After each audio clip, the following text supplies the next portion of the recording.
3.2C मधला पुढचा problem घेतला 9th नंबरचा. पहा, इंटिग्रल अंडर रूट मध्ये सगळं e3x मायनस e2x पुन्हा स्क्वेअर रूट मध्येच भाग आहे e(x + 1).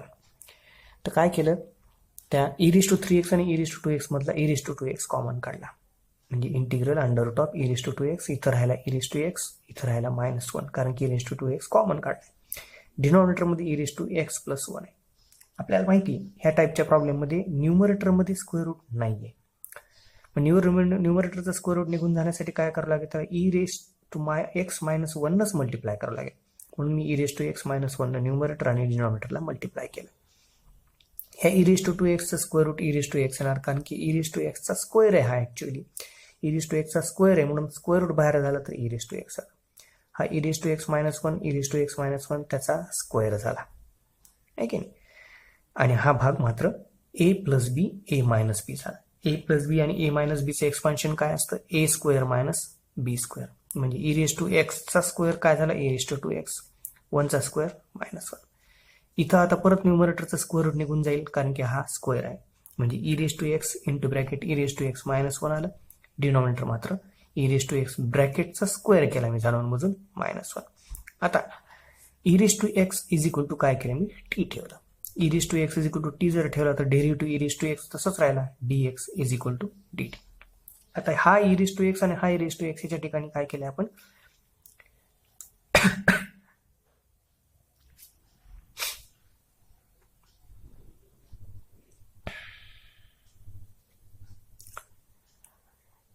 e(x) = t ठेवलंय, e(x) dx = dt. हा e(x) आणि हा dx ह्या दोघांचा जो मल्टिप्लिकेशन त्याच्याऐवजी आला dt. हा e(x) t घेतला, -1 as it is. Under root मध्ये e(x) t आहे, त्याचा स्क्वेअर आहे -1. त्या पद्धतीने मिळालं ते आपल्याला.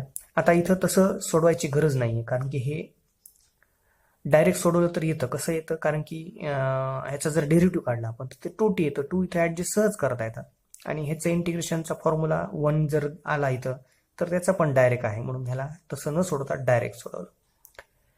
फक्त सेपरेट केलं, integral t divided by under root of t² - 1 dt -1 integral 1 dt divided by under root of t² - 1. आता तसं न सोडवण्याचं कारण काय, एवढ्या भागाचा जर डेरिव्हेटिव्ह काढला तर 2t येतो, म्हणून मी काय केलं, ह्याला 2 न मल्टिप्लाय केलं, 2t डिवायडेड बाय 1/2 आहे की नाही. इकडं काही करायची गरज नाही. आता एक करुलरी, 4 नंबरची करुलरी काय आहे, f' divided by root of f(x) = 2√f(x) आहे की नाही. करुलरी काय सांगते, integral f' divided by root f(x) = 2√f(x). त्याचा वापर केला. हा 1/2 as it is, 2 into root f(x) म्हणजेच काय आहे आपल्याजवळ t² - 1. इकडचं इंटिग्रेशन काय येणार आहे, integral dx divided by under root of x² - a². काय असतं, log of x plus under root of x² - a². x म्हणजे कोणी तर t सरळ झालं, म्हणजे minus log of t plus under root of t² - 1. t म्हणजे काय, हे 2 कट करून परत एकदा लिहून काढलं. t म्हणजे काय आपल्याजवळ e(x) आहे, ते फक्त लिहिलं. t² आहे म्हणजे इथं e(x)² that is e(2x - 1). Log of t म्हणजे e(x), परत इथं t² म्हणजे e(2x - 1) प्लस c. संपला प्रॉब्लेम. आता अशा पद्धतीने एक करुलरी मध्ये घेतला होता आपण प्रॉब्लेम. हा स्क्वेअर रूट मध्ये रूट x - 7 जो आहे त्याला कॅन्सल करायचं आपल्याला. Integral under root of x - 7 divided by x - 9 dx आहे, त्याला कॅन्सल करायचं म्हणून x - 7 न्यूमरेटर डिनॉमिनेटर मल्टिप्लाय केलं. वरच्या प्रॉब्लेम मध्ये आपण e(x - 1) न केलं होतं. आता हे x - 7 म्हणजे under root of x - 7 square झालं, त्याचं स्क्वेअर रूट बाहेर निघालं म्हणजे x - 7 आलं. इथं मात्र हे दोन वेगळ्या टर्म आहेत. त्याचं मल्टिप्लिकेशन केलं, x + a x + b हा फॉर्म्युला डायरेक्ट वापरला. x चा मल्टिप्लिकेशन x² आलं, ह्या दोघांची ऍडिशन -16x, ह्या दोघांचं मल्टिप्लिकेशन +63. आता तुम्हाला आधीची जी प्रॉब्लेम सोडवते मागच्या याच्यामध्ये तिसरा आणि ते काय दिलाय त्या पद्धतीनं हा मिळाला आपल्याला. हा numerator = a into derivative of square root मधलं जे फंक्शन येते प्लस b, डेरिव्हेटिव्ह काढला 2x - 16 प्लस b, मल्टिप्लिकेशन केलं 2ax मायनस 16 प्लस बी, हे मायनस 16a केलं प्लस बी बाजूला घेतलं, 2ax आणि हा 1x म्हणजे याचा coefficient 2a is equal to काय येणार आहे 1. याच्यावरून a ची व्हॅल्यू काय आली 1/2. ही आलेली a ची व्हॅल्यू जी 1/2 आहे, सेकंड इक्वेशन काय मिळणार आपल्याला minus 16a plus B is equal to minus 7. त्याच्यामध्ये मांडली a ची व्हॅल्यू 1/2 मांडली. 2 न 16 ला डिवाइड केलं मायनस 8 आला, मायनस 8 इकडे गेल्यावर प्लस झाला म्हणजे b इज इक्वल टू काय आलं मायनस 7 प्लस 8 म्हणजे 8 मायनस 7 दॅट इज 1. b ची व्हॅल्यू आली 1. हे फक्त याच्यात मांडलं. I is equal to integral a ची value 1/2 d by dx of x square minus 16x plus 63 plus b ची value 1 divided by under root of x square minus 16x plus 63.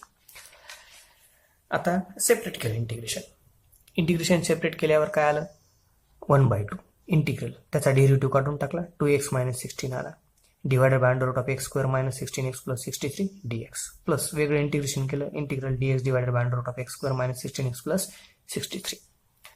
हे 1/2 हा I1 झाला, हा I2.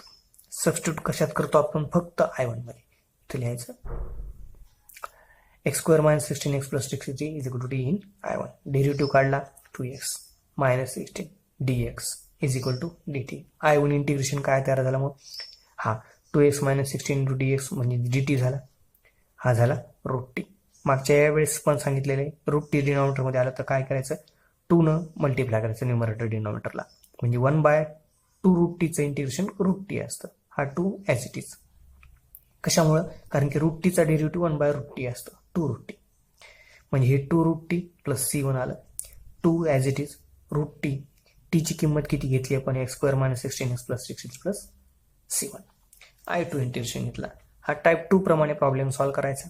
Integral dx divided by a square म्हणजे x square minus 2 ह्या 16ला मी split केलं 2 into 8 आहे की नाही म्हणजे मायनस 2 a म्हणजे x आणि b म्हणजे काय तयार झाला तुमचा 8.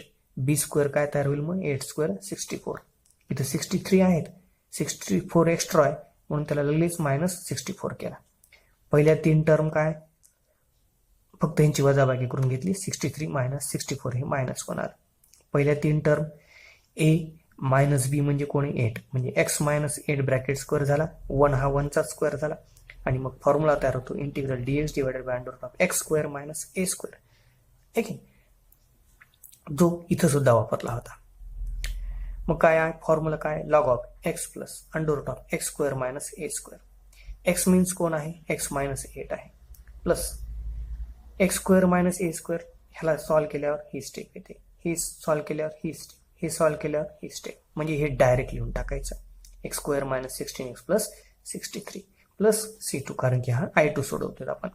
मग त्या किमती दोन्ही मांडल्या I1 इज इक्वल टू 1/2 हा भाग होता आपला म्हणजे 1/2 I1 ची व्हॅल्यू आलेली 2 into under root of x square minus 16x plus 63 plus I2 direct होता तिथं काही कोएफिशियंट नव्हता म्हणजे log of x minus 8 plus under root of x square minus 16x plus 63 plus C केलं. C म्हणजे कोण C1 प्लस C2. फक्त हे 2 कट केले म्हणजे I is equal to under root of x square minus 16x plus 63 plus log of x minus 8 plus under root of x square minus 16x plus 63 plus C हे आलं आपलं answer. ठीक आहे थांबू आज.